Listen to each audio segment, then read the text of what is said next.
ناظرین آداب، 16 نومبر 2025 مطابق 14 جمادی الاول کے اودھ نامہ وائس ایڈیشن میں آپ کا خیر مقدم ہے۔ آپ سماعت فرمانے جا رہے ہیں اودھ نامہ میں شائع اہم خبروں کے خاص حصے۔ کاشی میں دیو دیوالی کے موقع پر 25 لاکھ دیے روشن کیے گئے۔ گنگا کے دونوں کناروں پر روشنیوں کا دلکش نظارہ دیکھنے ہزاروں عقیدت مندوں کی بھیڑ جمع ہو گئی۔ وہیں آرتی کے دوران ایک بچی گنگا میں گر گئی، جسے مقامی لوگوں اور NDRF کی ٹیم نے فوری طور پر بچا لیا۔ وزیر اعلیٰ یوگی آدتیہ ناتھ نے بھی اس موقع پر شرکت کی اور کروز پر بیٹھ کر گنگا کی آرتی اور شاندار لیزر شو کا نظارہ کیا۔ بہار اسمبلی انتخابات کے پہلے مرحلے میں جمعرات یعنی 6 نومبر کو پولنگ ہوگی۔ اسمبلی انتخابی مہم کا رخ دوسرے مرحلے کی طرف بڑھ گیا ہے، جس میں 18 اضلاع کی 122 سیٹوں پر 375 کروڑ ووٹر 1314 امیدواروں کی قسمت کا فیصلہ کریں گے۔ دوسرے مرحلے کے لیے 45,341 پولنگ اسٹیشن بنائے گئے ہیں۔ الیکشن واچ اور ایسوسی ایشن فار ڈیموکریٹک ریفارمر جیسی تنظیموں کے مطابق، جنہوں نے پہلے مرحلے کے امیدواروں کے حلف ناموں کا تجزیہ کیا، 32% کے خلاف مجرمانہ مقدمات درج ہے۔ NDA اور انڈیا الائنس کے زیادہ تر امیدوار کروڑپتی ہیں۔ بہار کے director general of police Vinay Kumar نے کہا کہ آزادانہ اور منصفانہ ووٹنگ کو یقینی بنانے کے لیے وسیع حفاظتی انتظامات کیے گئے ہیں۔ وہیں 14 نومبر کو ووٹ شماری کی جائے گی اور 16 نومبر تک انتخابی عمل مکمل ہو جائے گا۔ قائد حزب اختلاف راہل گاندھی نے BJP سے اپنا وعدہ پورا کرتے ہوئے آج ووٹ چوری کے حوالے سے اپنا ہائیڈروجن بم گرایا ہے۔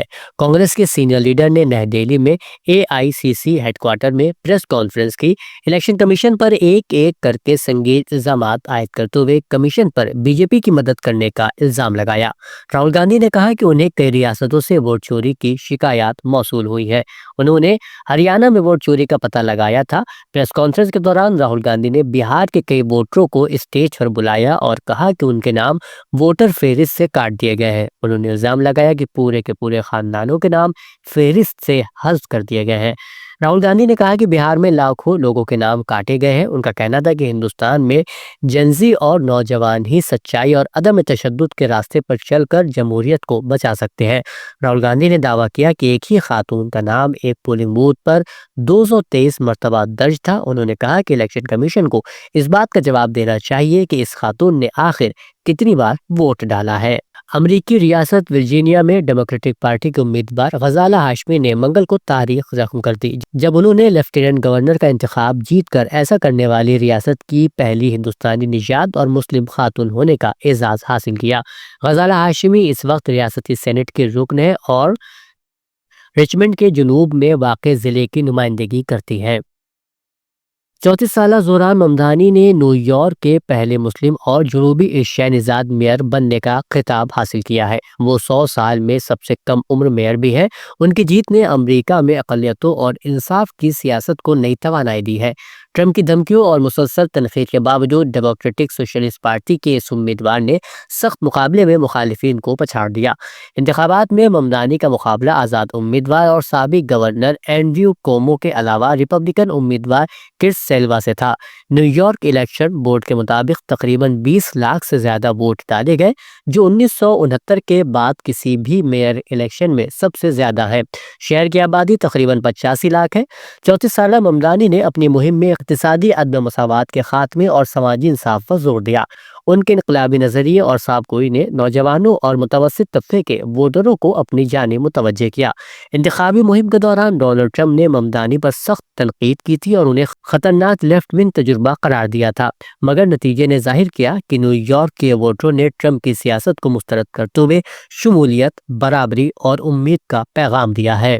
اتر پردیش کے ضلع مرزا پور کے چنار ریلوے اسٹیشن پر بدھ کی صبح ایک دل دہلا دینے والا حادثہ پیش آیا، جب 6 افراد تیز رفتار ٹرین کی زد میں آ کر موقع پر ہی ہلاک ہو گئے۔ یہ تمام افراد گنگا اسنان کے بعد اپنے گھروں کو واپس لوٹ رہے تھے۔ یعنی شاہدین کے مطابق یہ واقعہ اس وقت پیش آیا جب کچھ مسافر ایک ٹرین سے اتر کر دوسرے پلیٹ فارم پر جانے کے لیے ریلوے ٹریک عبور کر رہے تھے۔ اسی دوران تیز رفتار کالکا میل ٹرین وہاں سے گزری اور کئی یاتری اس کی زد میں آ گئے۔ اتر پردیش کے وزیر اعلیٰ یوگی آدتیہ ناتھ نے آج DAV کالج کیمپس میں گرو نانک دیو جی مہاراج کے 556ویں یوم پیدائش کی یاد میں منعقد ایک پروگرام میں شرکت کی۔ وزیر اعلیٰ نے پرکاش پرو کے موقع پر ریاست کے لوگوں کو دلی مبارکباد اور نیک خواہشات کا اظہار کرتے ہوئے کہا کہ گرو نانک دیو جی مہاراج ہندوستان کی اعلیٰ ترین روحانی شخصیت تھے۔ انہوں نے 500 سال قبل سماجی نظام کو مضبوط بنانے اور معاشرے کے نظام، اقدار اور آدرشوں کے لیے جو احکامات اور رہنمائی فراہم کی تھی، وہ وہی بنیاد ہے جن پر ہم آج ہندوستانی نظام دیکھتے ہیں۔ وزیر اعلیٰ نے کہا کہ گرو نانک دیو جی مہاراج نے معاشرے کے ہر طبقے کو مل بانٹ کر کھانے اور غریبوں کو کھانا عطیہ کرنے کی ہدایت اور رہنمائی کی۔ اتر پردیش کے سابق کارگزار وزیر اعلیٰ اور بی جے پی کے سینئر رہنما ڈاکٹر عمار رضوی نے ایک روز قبل بھارت کے وزیر دفاع راج ناتھ سنگھ سے ان کی رہائش گاہ پر ملاقات کی۔ ملاقات کے دوران ڈاکٹر رضوی نے وزیر دفاع کو ہند امریکہ کے درمیان 10 سالہ دو طرفہ دفاعی معاہدہ انجام دینے پر مبارکباد پیش کی۔ انہوں نے کہا کہ یہ معاہدہ بھارت کی دفاعی صلاحیتوں اور عالمی سطح پر اس کی ساکھ کو مزید مستحکم کرے گا۔ ملاقات کے دوران دونوں رہنماؤں کے درمیان قومی سلامتی، دفاعی پالیسی اور نوجوانوں کے روزگار جیسے موضوعات پر تفصیلی گفتگو ہوئی۔ ندوۃ العلماء لکھنؤ میں مدارس ملحقہ کا 2 روزہ مشاورتی اجلاس آج ناظم ندوۃ العلماء مولانا بلال عبداللہ حسنی ندوی کی صدارت میں آغاز پذیر ہوا، جس میں ملک کے مختلف حصوں سے 100 سے زائد مدارس کے 200 سے زیادہ نمائندوں نے شرکت کی۔ اپنے صدارتی خطاب میں انہوں نے کہا کہ دنیا میں ہر خیر کا کام اللہ کے انتخاب سے ہوتا ہے اور مدرسہ اسی انتخاب کا نتیجہ ہے۔ مدرسہ محض مطالعے کا مرکز نہیں بلکہ دینی اسپرٹ اور نبوی مزاج پیدا کرنے کی جگہ ہے۔ یہ اجلاس 2 روز تک جاری رہے گا، جس میں مختلف موضوعات پر مشاورتی نشستیں ہوں گی تاکہ مدارس ملحقہ کے نظام تعلیم و تربیت کو مزید مؤثر اور عصری تقاضوں کے مطابق بنایا جا سکے۔ کارتک پورنیما پر کثیر تعداد میں عقیدت مندوں نے وارانسی کے گنگا گھاٹوں پر مقدس ندی گنگا میں مقدس ڈبکی لگائی۔ اسی گھاٹ سے راج گھاٹ تک اور گنگا گومتی سے سنگم پر بھی عقیدت مندوں کا ہجوم غسل کے لیے جمع ہوا۔ وزیر سیاحت جیویر سنگھ نے کہا کہ عزت مآب وزیر اعلیٰ یوگی آدتیہ ناتھ کی رہنمائی میں اس سال دیو دیوالی کو اور بھی زیادہ شاندار، منظم اور پرکشش بنانے کے لیے خصوصی انتظامات کیے گئے۔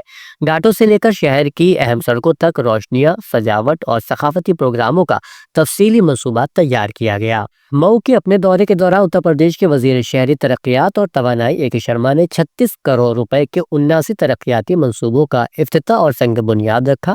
آدرش نگر پنچایت دوہری گھاٹ میں دریائے سریو کے کنارے منعقد ایک عظیم الشان عوامی تقریب میں 36 کروڑ روپے کے 79 پروجیکٹوں میں وندن یوجنا، دین دیال نگر وکاس یوجنا اور دیگر شہری ترقیاتی اسکیموں کے تحت کئی اہم کام شامل ہیں۔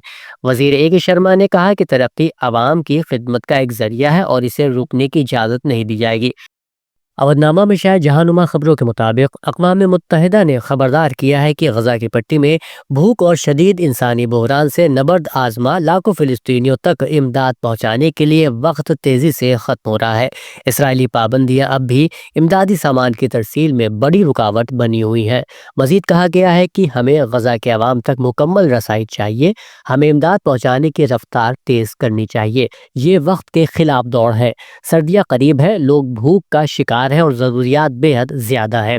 اقوام متحدہ کی ترجمان کے مطابق عالمی خوراک پروگرام اس وقت غزہ میں 44 فوڈ ڈسٹریبیوشن پوائنٹ چلا رہا ہے اور جنگ بندی کے آغاز یعنی 7 اکتوبر 2023 سے اب تک 10 لاکھ سے زائد فلسطینیوں کو غذائی امداد فراہم کی جا چکی ہے۔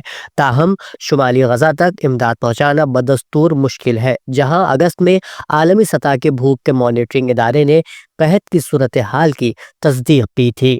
اسرائیلی وزیر برائے اوورسیز امور نے نیو یارک کے نو منتخب پہلے مسلمان میئر زہران ممدانی کو فلسطینی مزاحمت تنظیم حماس کا سپورٹر قرار دیا ہے۔ وزیر عمیخائی نے social media platform X پر لکھا کہ وہ شہر جو کبھی عالمی آزادی کی علامت تھا، اس نے اپنی تقدیر ایک حماس سپورٹر کے حوالے کر دی۔ ان کا مزید کہنا تھا کہ نیو یارک اب یہودیوں کے لیے پہلے جیسا نہیں رہے گا۔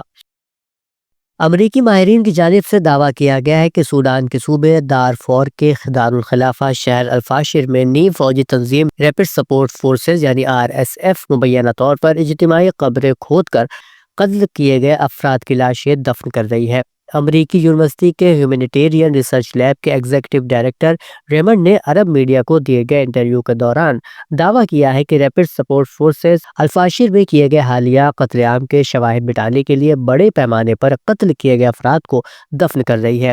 لیب کے ڈائریکٹر ریمنڈ کا کہنا ہے کہ اگر واقعی الفاشر میں ہونے والی بربریت پر تحقیقات کرنی ہے تو RSF کو شہر سے نکالنا ہوگا اور اقوام متحدہ، ریڈ کراس اور امدادی اداروں کو وہاں ہر گھر تک